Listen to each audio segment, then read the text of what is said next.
how's it going, guys? It's me, Kelvin back again with another video. And for today's video, guys, I will be giving you some impressions of mine sa latest and brand new phone karon nga naa ko and on the market, which is ang Realme 5 Pro.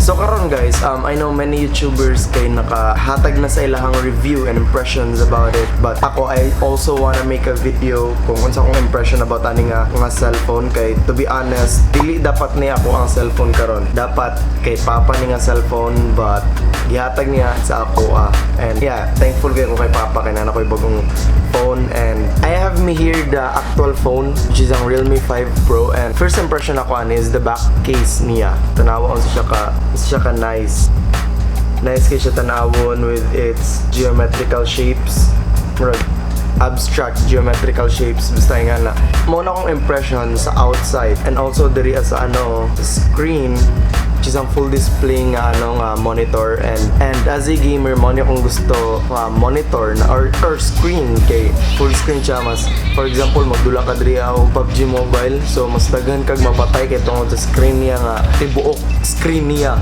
makita na nimo, no? Also, what I like about this phone, guys, first of all, ang iyahajong RAM, which is 8GB of RAM, and the ROM is 128GB. So, imagine, built for gaming jud kay ni siya, guys. Tapos bitaw, guys, kanang mapansin ako nga kanang mas nagkadugay kay mas naging tagko na gid ang ilahang storage. Sa una murag tinag 8GB lang na ang ROM, 8GB, 16GB, 32. But karon na nay tinag 128GB, 256GB, 512GB, which is katunga sa 1TB na external drive. So murag damn nya nayuban mapalit lang nimo gingana for only 20,000 below. Kana may ngani nga brands which are kanang barato lang gid, cheap, but makayon kag sulit jud.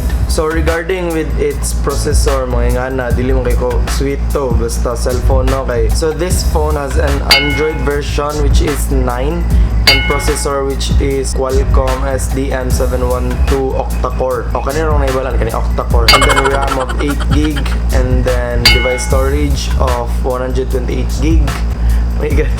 Medyo alam mo ganun yung yan. Tapos, also, guys, I just wanna share po sa inyo, guys, nga kani siya nga phone was pre-ordered sa katong I think namgigyatenan si Papa sa una nga conference about Realme, and mo ni yung ilang product nga gina-launch. So dili ko sure on sa mga nahitabo dito but gitagaan si Papa og Realme na earphones during the conference. So I think good kay siya nga freebie kay nga inside the box wala siya given nga free earphones.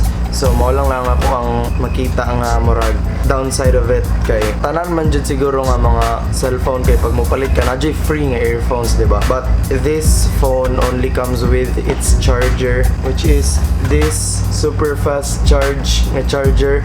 And by the way, guys, speaking about the charger, super fast charging niya, kablo ka nang gamiton nimo siya for 1 day and then katunga lang ang magamit sa imo ang battery. Honestly, mo hawak og balay from alas 6 sa buntag and then muli ko mga alas 7 sa gabi mga ana, and then ang ma-consume lang jud sa iyang power or sa iyang battery kay only 50%, and then pag mag-charge ka 30 minutes lang mapuno na dayon. Like mo nang isa ka butang nga always nako ginapangita sa isa ka phone kay nga from my previous phones na ko ang mga ginagamit dugay kay mga charge. So I think nindot kini siya nga phone if sa mga tao dira ang mga gamers kana mga always on the go kana mga gamay lang ang oras, mga vacant nila nga oras gana. By the way, this phone comes with Type-C na charger, kana Type-C ang iyahang cable. So expect mo nga dili na ninyo magamit yung mga Android nga mga types of charger. And by the way, since gi-pre-order ni siya,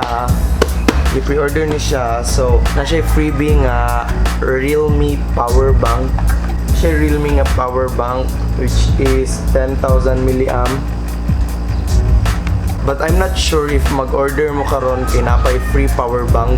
Ay, wala ko kabalo. Also comes with free phone case, guys. Kanilang po. Kay wala pa, I don't know if nani available nga mga phone case for this kind of phone, but yeah, wala pa. Moving on from all of this, mag-add to na po sa iyang performance. Let's go first sa iyahang camera. Kay nga no, as a vlogger, always na ko gina-check first ang camera if nice ba siya quality. So, let's go. So by the way guys, sa mga wala kabalo, this phone can shoot 720p up to 60 fps and also 1080p up to 60 fps and 4K only up to 30 fps. But ayun na mo kakuha na ng 4K 30 fps kay nga no, dira lang gihapon ta matagak sa 1080p 60 fps and guwapo na kay na siya nga quality for a video. And then let's go try to vlog. Alright. Hi guys, dito sa makita ninyo. Na dira to ang setup. And then what's good about this guys, kay vibrant yung colors. Tanawa, makita ninyo ang mga trees, vibrant kayong color. Makita ninyo ang clouds, vibrant kayong color, diba? And naka 60 fps ni siya. So we have here my setup. Since naka 1080p 60 fps per ko diri, i-try po na to diri as a phone, which is ang Realme 5 Pro kung nindot ba siya. So 1, 2, 3. Hey guys, karon kay nanata sa Realme 5 Pro. So this will serve as a video test and an audio test. So I don't know if nindot inyohang madungod sa kwa or klaro kung tingog sa inyoha. But natay mga background noise. Actually, natay mga background noise. Na ang aircon sa haba kayo. Naay mga music sa baba nagpa-play si ate. So sa by the way, sorry kayo no kung kalat pud kayo ako ang gamit eh. Yung pukuting ting limpyo guys. I mean ting limpyo ko inig inig kanang kailangan na gyud. Di po kayo ganahagugaw gyud nga kwarto kana. So mo niyang video quality niya. Let's go back diri up. So guys, moving on from the video, let's go now sa photos. Maka-portrait ta. And then sa photos nato na diri ang settings, which are natay ultra 48MP, natay nightscape, natay panorama, natay expert, which is ang kanang mga ISO, aperture, and then shutter speed. And then napud tay time lapse and slow mo for the video, and also ultra macro lens. So what's good about this phone for just a price of 13,990 is that it has quad camera.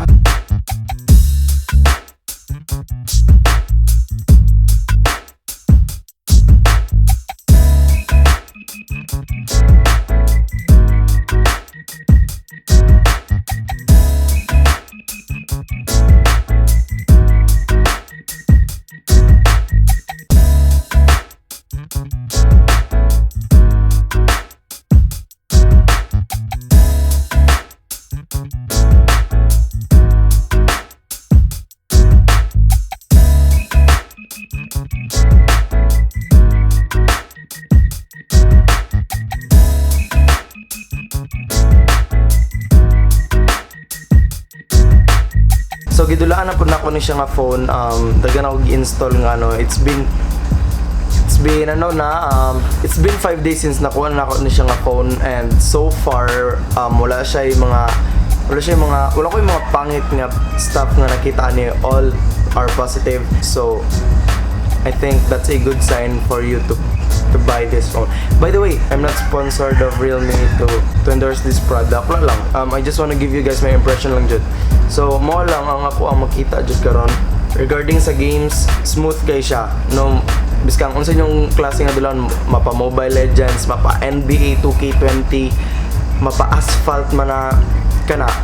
I've played those games but wala pa na ko sila na play diri, but I'm 100% sure na it will run as smooth as you expect it to be. Kay nga no, naka 8GB RAM man ta. So let's go. Yeah, so I think mora na tanan ako mapakita karon kay wala man jud ko laing mo lang ito na. So nandre So, thank you so much guys for watching and I hope nga naganahan mo for today's video. And by the way, sorry kayo kung wala jud ko nakatake og video. By the way, nakatake ko karong video kay wala may klase because last night, nay tabo diri nga linog sa Mindanao. So, I hope everyone is safe. I hope nga kato mga reported na mga injured nga mga tao kay safe na sila ron and okay na sila ron. And gahapon kay grabe jud ka kusog ang linog and yeah, grabe jud. So mo to siya guys, thank you so much for watching. So if you like this video, make sure to give it a big thumbs up and don't forget to subscribe guys. And by the way, comment down below kung unsa yung mga gusto nga ipang buhat na mga video for December guys. Mubawi ko sa inyo, promise na ko na mag-studies ako kay mag-exam me by tomorrow or by Monday. So supposed to be karon na mo ang exam but na